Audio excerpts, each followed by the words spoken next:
આજે હું એવા એક દાતાની વાત કરવા લઈ જઈ રહ્યો છું, જેમને ડોડીવાળા પ્રાથમિક શાળા ખાતે આ ઘણી બધી વસ્તુઓ મોકલાવેલી છે. પણ વિશેષતા એ છે કે એ વ્યક્તિએ હજુ ડોડીવાળા સાથે કોઈ સંબંધ નથી.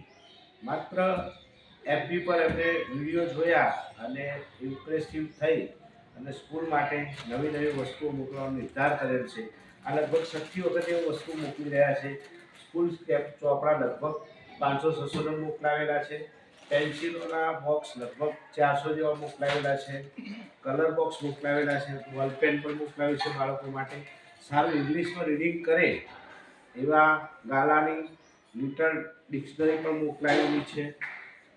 અને ચોકલેટ બાળકો માટે મોકલાવેલી છે. નાના બાળકો માટે સરસ મજાની દેશી હિસાબ, સારા સંસ્કારોનું સિંચન થાય એ માટે નવા નવા બુક્સ, સારા સારા નાની નાની વાર્તાઓ બાળકો માટે મોકલાવેલી છે.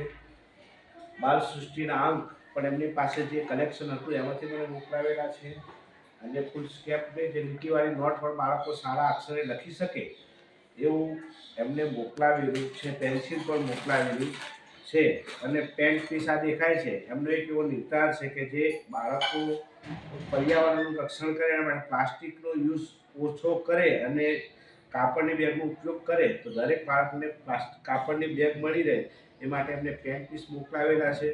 આ સરસ મજાનું કામ ગાંધીનગરના રહેવાસી દીપકભાઈ આશરા, જે અમને આ સંસ્થા સાથે એવો પ્રેમથી કંઈક પૂર્વજન્મનો નાતો હશે, તે એમને આ સરસ મજાની બાળકો માટે કલેક્શન આપેલું છે. વિશેષમાં કાલે ગાંધીનગર ખાતે એમની સાથે એમના દર્શન થયા.